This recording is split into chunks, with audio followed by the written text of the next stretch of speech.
Have you listened to any episodes of this? Do you know what you're getting into? I haven't yet. Okay, that's okay. Have not gotten there yet. So basically it's a career journey podcast. Odds are we're going to spend most of this recording just listing off bands you've been in, run out of time from that. So Before we even get to Roseblood. yeah, so we won't quite go into that depth. Yeah. But I always do kind of start with this the same question. Okay. And I'm going to ask a pre-question because I visited your Wikipedia page and it says you were born in Sunnyvale, California. So I wasn't born there, but I grew up in Sunnyvale. Okay. I actually was born near Dayton, Ohio at the Wright-Patterson Air Force Base because my dad was in the Air Force at the time. But we moved to California, I think I was probably like 2 or 3. Well, based on your career timeline, I'm a bit disappointed because I assume we're about the same age. Yeah. And I was born in Sunnyvale, California. And Oh, really? that would have been so exciting if we were like born in the same hospital or something. Yeah, totally. But alas, that is Close.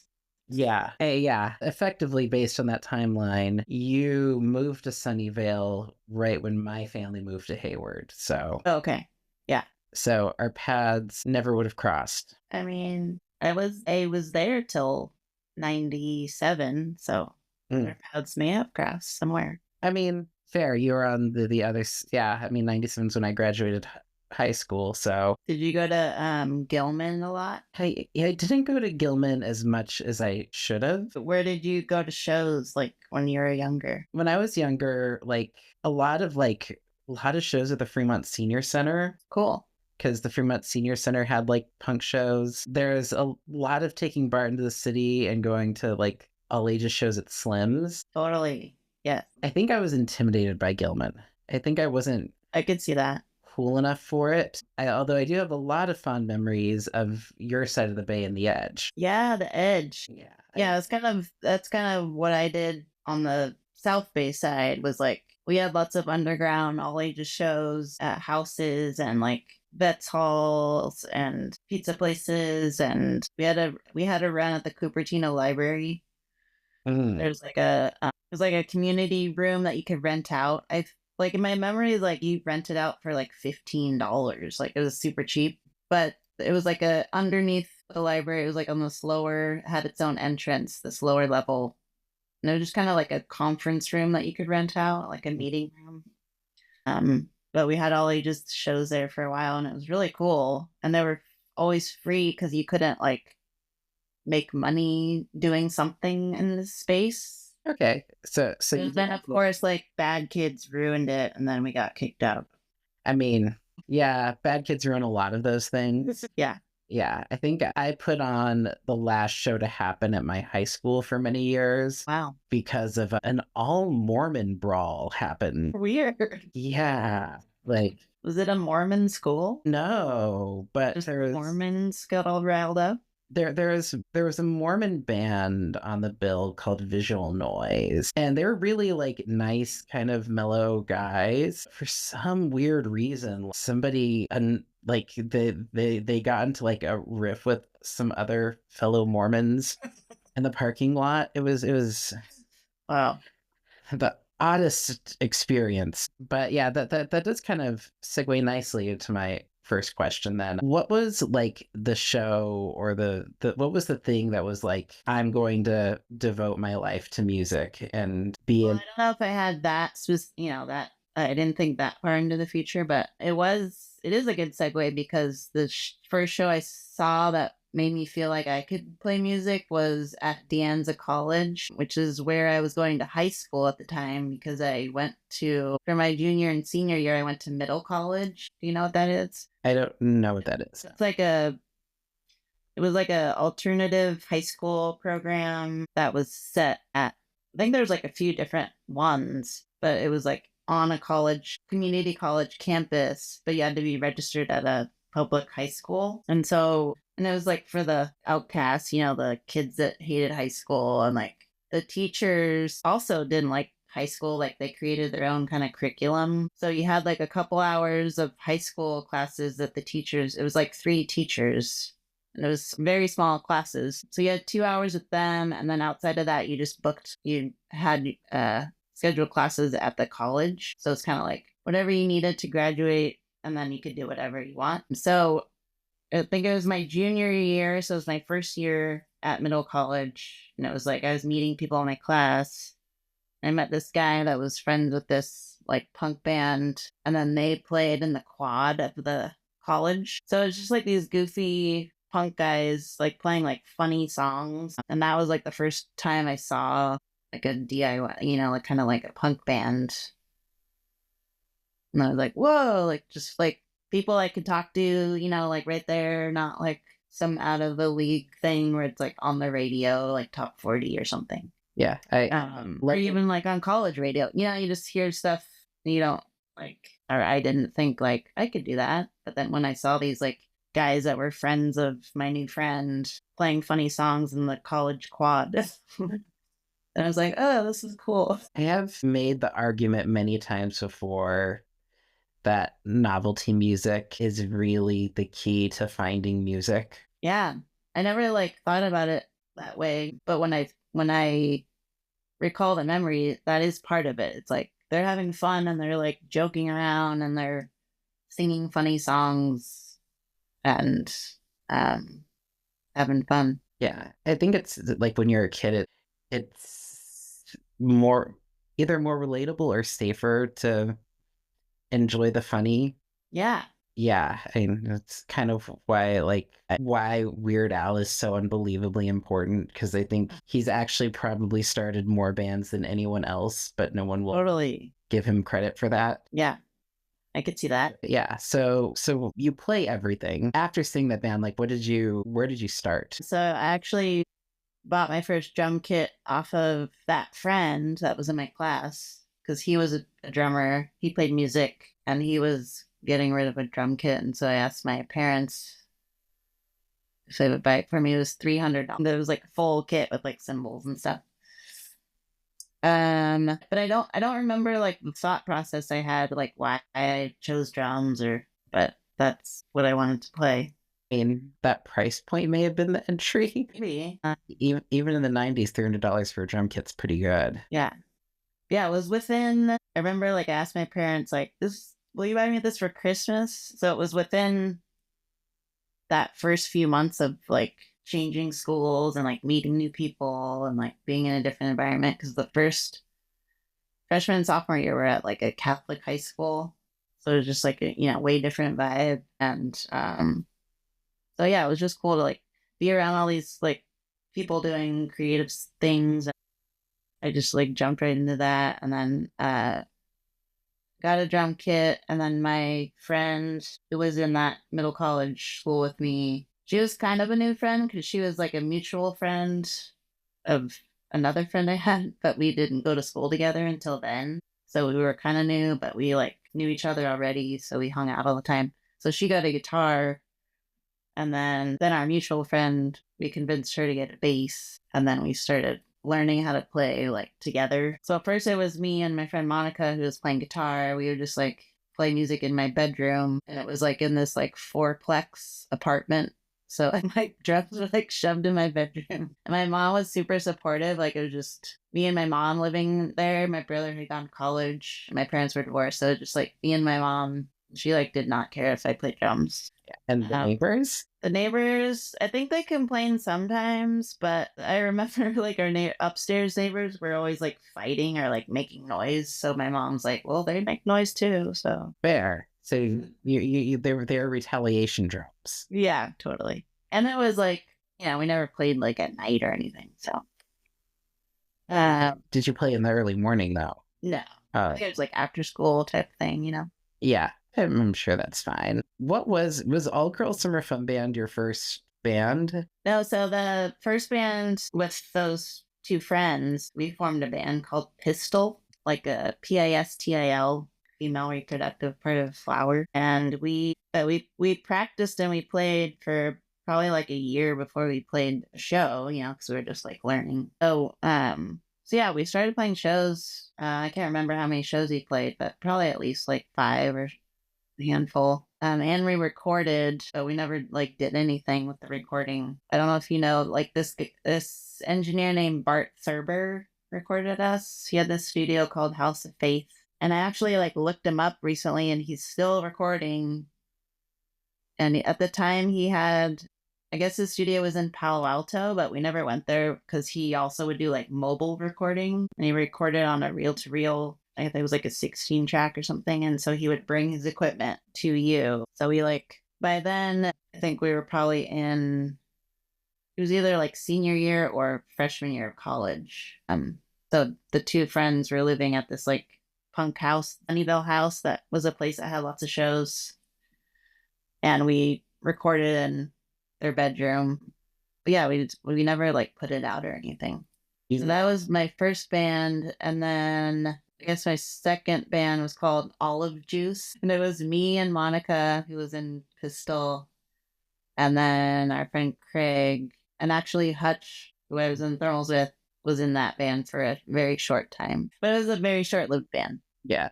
I'm curious to know if that Pistol tape is around anywhere still. Yeah, I have it, and I actually have the reels. Maybe I could like remix it or something. Somebody. I have a reel to reel, but it's not a 16 track. Okay. I'm just putting that out there to the internet listening audience now. Yeah, I think I have the cassette somewhere where it was like the mixed down to a cassette. I'm intrigued. Yeah. Yeah. Okay. So, right. So far we're at two bands. Yeah. And then after Olive Juice was Hala. And so that was kind of my first official band with Hutch. And then our friend Albert, who was in Calm and Mohinder. He still puts out music under his own solo thing called ASET. So it was the three of us. I started Kayla. We also made a recording with Bart that we didn't put out. Yeah, so that band I went on my first tour with. And then Ken, who does Numero Group now, had a label called Tree Records at the time. And he put out like a Halo 7-inch, maybe more than one, can't remember. And then he also put out a record by this band called Sarah Shoal from Maine. And so he was helping them tour. They toured from Maine. When they got to California, we jumped on their tour. And then Ken was like with us. And we toured basically like back across the country with them for the last 2 weeks of their tour. And then we ended up living with them in Portland, Maine for like 10 months. Because when we left California on tour, we were like, we're just gonna live on the East Coast for a while, as you do when you're 20, 21. I want to both list the names and then also draw a map of this recording. Yeah, totally. And yeah, so we lived with Cerberus Shoal in Portland, Maine for almost a year. And then, so during that time, we were doing Hala. And then Albert left Maine and moved to Chicago. Then Hutch and I kept playing together, just kind of as we were calling it Halo, but it was just us playing two guitars and singing. And then when we moved from Portland to Portland, Oregon, then we just started calling it Hutch and Kathy. And it was still like two guitars when we would play shows. And then also when we were still in, actually, before we even moved to Portland, Maine, still in California, Hutch was doing solo stuff under the name Urban Legends. And then, so when we were in Portland, Maine, he flew home to California to record an Urban Legends record with Bart. And then, so he had solo stuff as Urban Legends. We did Hutch and Kathy. Then when we were in Portland, Oregon, we were kind of doing both. Like we were playing shows as Urban Legends, and we did, maybe it was like, no, I think it was Hala, and then we just called it Urban Legends, and we were playing Hutch's songs, and then we just called it Hutch and Kathy, because I think we did some touring as Urban Legends, and it was always like the two of us, plus like one of our friends playing bass or second guitar or something, but it was kind of like rotating. So then I just called it Hutch and Kathy, and then he and I recorded the Hutch and Kathy record just at both of our houses. And then since we were recording the Hutch and Kathy record ourselves on both of our reel-to-reels, and just taking our time with it, it took us a while, like a year. We were working on it for like a year or so.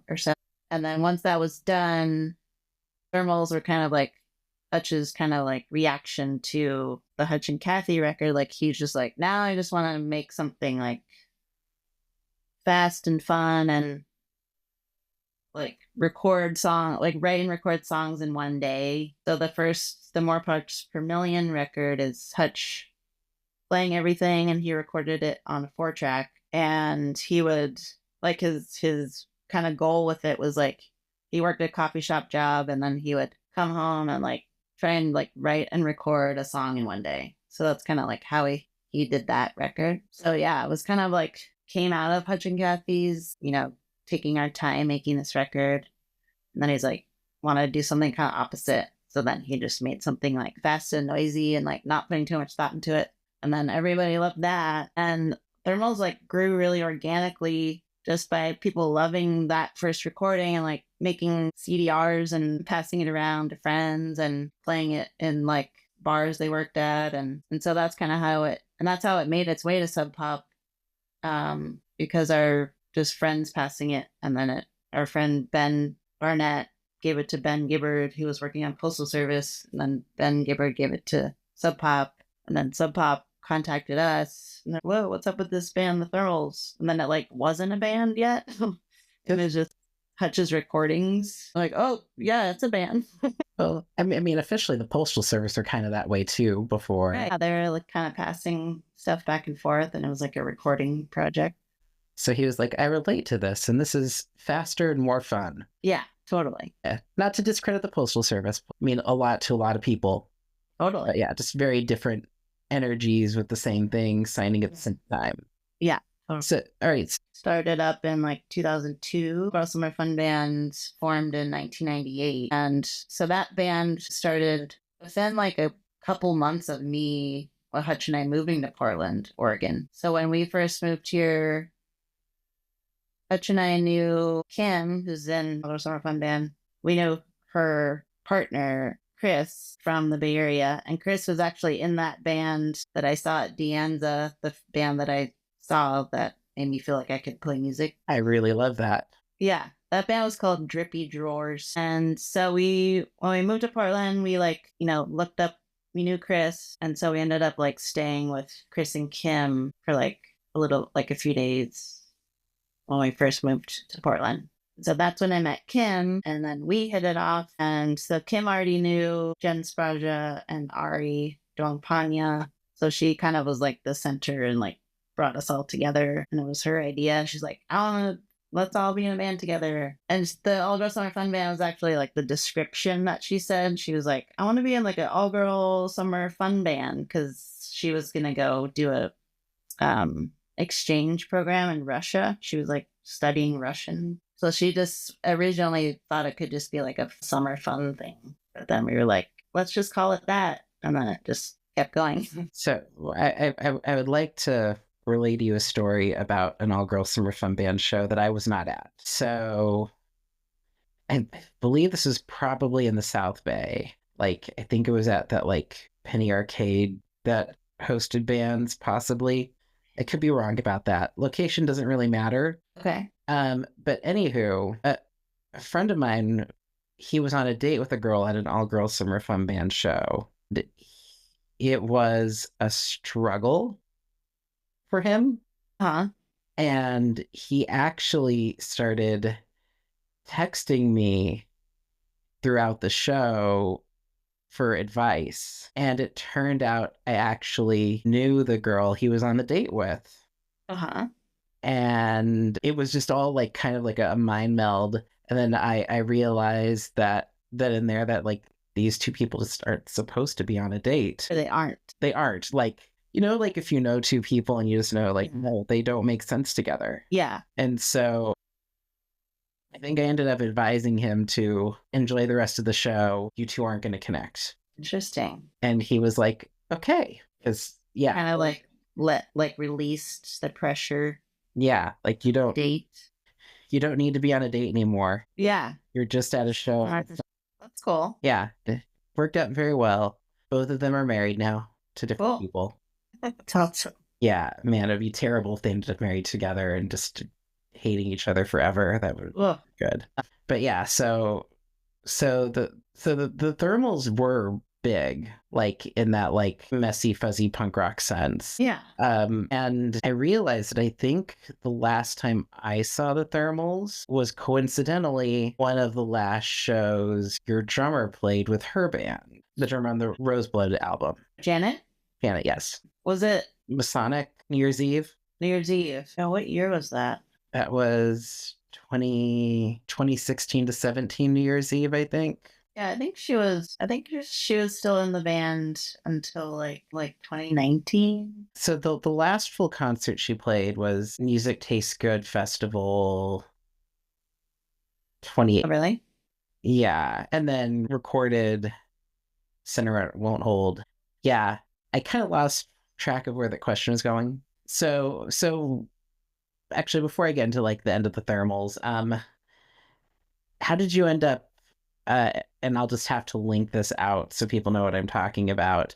That amazing, intense people who died this year encore doubleheader. How did you get roped into the George Michael and the David Bowie Wait, for what? for that Sleater-Kinney show at the Masonic? When you sorry, you've played so many shows and I've seen you play like 5 times. And so the 5 times I've seen you is gonna stick out really hard. Totally. And I'm sure there's a comma in your live performance output at this point. Yeah, also I feel like my memory's like not super great at remembering like details like that.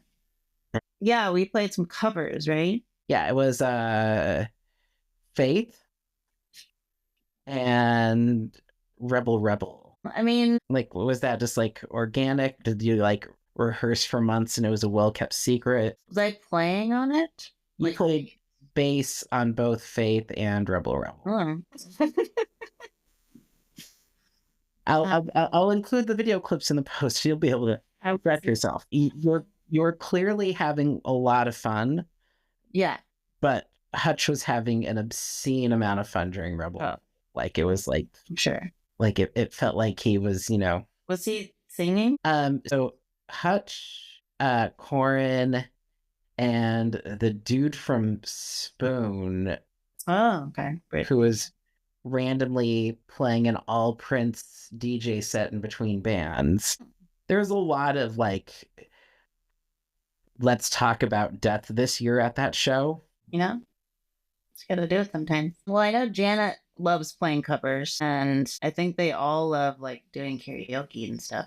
So playing covers totally makes sense for Sleater-Kinney. And I don't remember like if we had input on the covers, but Thermals did, but this would have been several years before. But we did a set in New York where one time where it was like live karaoke. And so we got to like pick all the songs we wanted to play. So we just picked like lots of classic songs, and Rebel Rebel was one of them. So I'm thinking like maybe that's why, because like I already learned it at some point. It makes sense. I don't think I had learned Faith before though. Yeah. And But is that the year George Michael died? it was. George Michael, David Bowie, and Prince all died the same year. Yeah. And Yeah, we was feeling it. So legendarily, George Michael died on Christmas Day. And the last thing I remember before finding out George Michael died was my partner playing for me the shitty flute version of Last Christmas. And my immediate response was, "You killed George Michael." We both laughed. It was okay. You killed George Michael. I hope she didn't kill George Michael. That would be rough, especially since she was halfway across the globe from him when it happened. yeah. I don't know. So how did you and Hutch collaboration is definitely like many decades of. Yeah, we met when we were around 18 or something. Yeah. How did you guys know that the thermals were done? How did you decide that? I mean, it was kind of like the last couple years of touring before we decided we were done. We were just kind of getting burnt out on touring, and it kept being like for a while it'd be like, maybe we don't want to tour anymore. And then we'd take a break, not have a tour for a little bit. And then by the time another tour would come around, we'd be like, yeah. we'd be excited to tour, but then we'd go on tour and we'd be like, oh, this is so tiring. So just kind of like this slow realization of just feeling that we were like tired of touring, and just kind of just naturally felt like, okay, maybe this is done. Yeah, it's one of those things where it seems like a really good idea and you're excited about, then you're in it, and you're like, oh no. I mean, that's for you know the whole time the thermals were banned, it was awesome. But it just started to feel that way at the end, like, and it's just like a physical tiredness of not like anything else. Yeah, just kind of feeling burnt out on the Yeah. Well, touring and I'll be honest, touring does not seem like fun to me, but yeah, and like yeah, you get to visit a lot of cities but not enjoy them. yeah, yeah. I think just the longer you do it, you kind of like get tired of the stuff that's not fun. But at the beginning, you're just stoked to do everything. And even like feeling tired of like the same drives or whatever, it's like it still was awesome to play shows and like exchange energy with people in that way. I mean, that's always the fun part of it. Yeah. Although it seems like with at least with the all girl summer fun band reunion, you kind of hit like that perfect like we're gonna do like 5 shows and then go home. Yeah, it is the best. But did you get a lot of like when you coming to Iowa when you're only doing 5 shows? A little bit. I also Oh, like how the softies, Jen Sparja's other band, they reunited too around the same time, and they put out a new record, which is really really good. But I like how they're doing it too. They're kind of doing chunks also. Like they did like a West Coast tour and then went home, then did some East Coast shows and went home. yeah. And But I like doing it that way too. also doesn't hurt that the other softie is has so many other projects going at once too. Yeah, she's I guess she's gonna do some more Bratmobile shows. Yeah, and I guess Ghost Sailor may or may not always still kind of be a thing. Yeah, I mean, I don't think they had played for a long time until I saw them last summer. yeah, but before that, I don't think they had done anything for a long time. Yeah, that's yeah. So I'm good friends with the person that books Meltdown.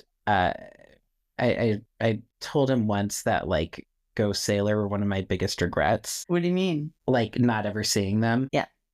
And he actually like I gave him a hug and he whispered in my ear well before the announcement came out. It was like, we gotta go see them. Wow. That's amazing. How did you like the show? It was really good. I brought my daughter and yeah, we danced and got matching shirts and it was great. Oh, that's awesome. Yeah. Ray of Sunshine was always like a plaster on the household track. Yeah, I got to see them back in the day, as they say. Yeah, I was like obsessed with Tiger Trap, so that led to me loving the softies and Go Sailor. Yeah. All right. So now we need to fast forward to the future. Okay. So Roseblood. What made you decide it was time to go solo? And it was mainly because the thermals were coming to an end, and I was going to have a lot more time to work on my solo stuff. And I mean, writing and recording my own songs has been something I've done for a long time. I just have never made it my main focus and never really put out much. Like when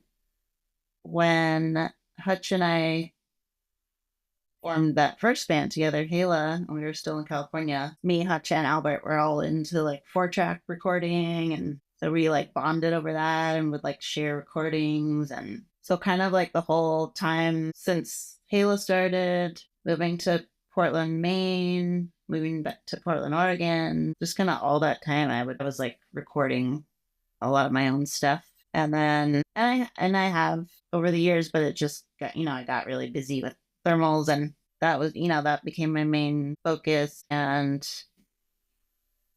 yeah, and then I would miss it, but I just like wouldn't have time to work on stuff.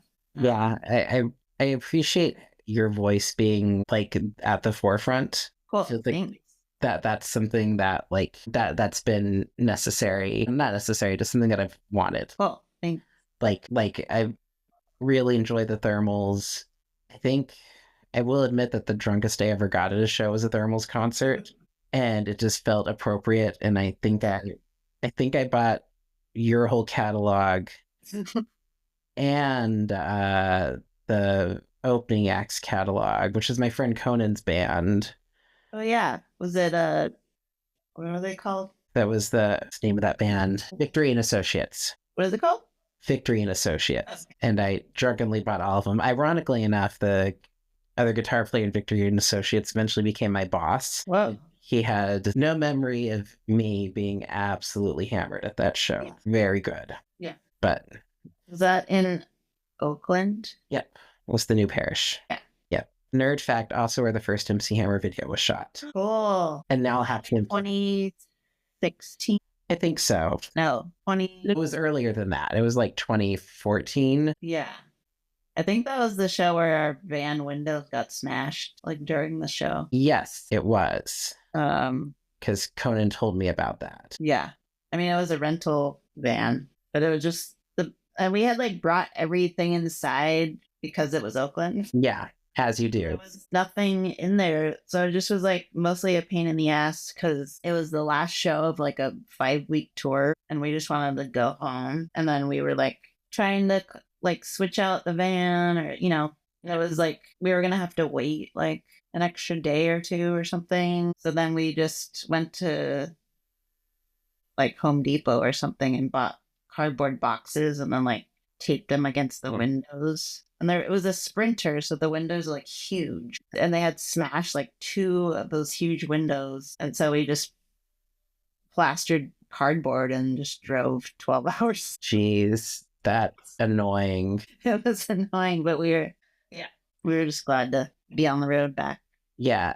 So with as many break-ins, because I live in Oakland, so I hear about break-ins all the time. I've never once heard of somebody breaking a window and getting something of worth. Yeah. And like, man, there's one time where like I had like 2 laptops in a car and like a bunch of records that I just bought and a backpack that had gym clothes and the remnants of my lunch, and they grabbed that backpack. Oh my god. And I was like all this resellable stuff is still here, and you now have to deal with my smelly laundry. Sounds like karma to me. Yeah. All right. I'm meandering. That's really what this thing's all about, is meandering. Yeah. So what's next with Roseblood? Like, will you play shows? Will Janet be playing with you? Will this just be kind of a bedroom project? Like, what did the next? So, so before the pandemic, I was playing shows kind of regularly as a full band, and Janet was playing with me.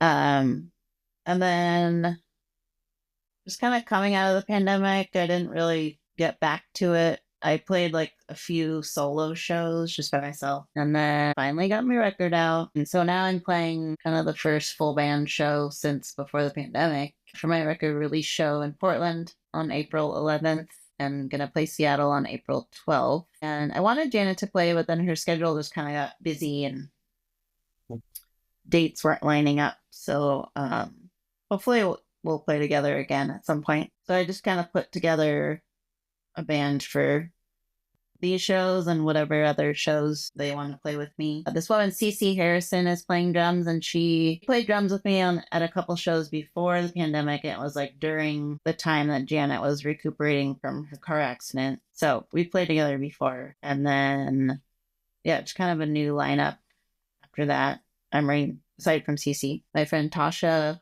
is playing bass, and then my friend Chris is playing second guitar, and she's also in my other band, Woolly Mountain. Like Woolly Mountain's like the newest band I've formed. Of course, you mean you definitely can't just have like 1 or 2. Yeah, I mean that's very Portland, Oregon though. Like so many people are in multiple bands here. Yeah, there's a chance that like when I go in and edit this, I'm gonna like have like a bell ring whenever a new band name is dropped. You should. Okay, don't forget about Slang. Yes, I was actually trying to remember Slang's name. Slang. And my other band is Hurry Up. Yeah, Hurry Up doing anything again? So Hurry Up, we're technically still a band, but Maggie and Weston both moved out of state. Maggie moved to Knoxville in 2019. Weston moved back to Albuquerque. That's where he grew up, like a couple years ago. And but he just started sending me and Maggie like guitar ideas that he recorded. Oh, Like we'll try to work on stuff remotely. yeah. I never really do that. I would love to get another Hurry Up record. I'd love to see Hurry Up. I think I miss that band. they were one of those. I think I think they're supposed to open for somebody in Oakland, and Oh yeah, there was a show we had to cancel. yeah, Was it Proto Martyr? that sounds right. And then I think pandemic happened shortly thereafter. Yeah. So Maggie moved like right before the pandemic happened. And then we like talked about working on stuff during the pandemic, like remotely. But I just I was just like in like survival mode because I could not be creative during the pandemic. yeah, this podcast in itself was the how am I going to keep sane during all of this project. Yeah. Yeah, and it was really productive during the deep parts of the pandemic with a lot of crying on it. Good. Mostly me getting fulfilled by my guests. Yeah. It was a rough time. Yeah, but yeah, at least it's gotten to be a lot less depressing, even though world might arguably be scarier and Oh, depressing now. So hard to deal with. But we don't need to get into that because our Yeah. time is nearly up. And if we talk about that, then That's just a waste of our time. yeah, and I don't want to waste your time and don't want to give air to the things that we all know are wrong in this world. Exactly. So the record comes out March 14th, is that right? Oh, the record's out. Yeah. Oh, I feel terrible. Roseblood record's out. All right. I think it was one of those February to March date lineup confusions. Oh yeah. Yeah, I put it out on last day of February. February 20th. Okay, February. On all the streaming stuff, and I have vinyl for sale on my Bandcamp. All right. I guess that's what I have to do next. Yeah. And record release shows in the Pacific Northwest. Maybe Yeah, you'll. I'm working. I want to come down to California. It's just a matter of coordinating lots of busy schedules. Yeah, understood. I mean, again, the Star Club would be happy to have you. Yeah, that place is so fun. Yeah, and I will promise not to make eye contact you for 1 second and run away. Oh, please do make that contact. All right, that's all I'll do. Okay. I can't. Just awkward eye contact. Yeah, it was awkward. And apparently, like, with a friend I was at that show with, it had the same awkward moment, Funny. like a few minutes before, but it was like is that? I don't know if that is or not kind of thing that he Yeah. said. So yeah, I myself feel pretty socially awkward a lot of times, so I'm not gonna like really notice if anybody else is feeling awkward. fair. I mean, it's weird how like rock and roll was once the music of confidence, and I think a lot of socially awkward people gravitate towards it Yeah. as like mock confidence, maybe. I don't know. I don't know what it is. Like, yeah, I think it's funny. Like, I feel like I'm a shy person, but then people are like, "What? Like, you're getting on stage in front of people?" But I mean, until now, I'm always like, rhythm section, like playing drums or bass, and like I very much don't feel like I'm a front person. So it's like I get really nervous to play Roseblood shows. I think that's also why I haven't played since before the pandemic. Because it's not like, I don't know. I feel more comfortable just like writing and recording my stuff, but getting myself out there. Yeah. I mean, it's never a bad thing to do something that makes you feel uncomfortable that's actually good for you. Totally. Yeah, I agree. And yeah. Yeah, a lot of times I'll like say yes to stuff before I can think about it too much. Or to just force myself to do stuff. And then later I'm like, why did I do that? But then ultimately I'm glad I do it. I mean, you're also not like saying yes to, a 200-day tour opening for Slayer or something. No, I would not say yes to that. No. Especially since I think Slayer are broken up, so it's not real. So, anywho, thank you so much for finally making this happen. Thank you. This was fun. It was nice to meet you. And again, hopefully I'll actually get to meet you at some point. Yeah, I'm sure I'm gonna try to make some shows happen down there. And hopefully if this next Hurry Up record happens and you guys play some shows, they'll happen.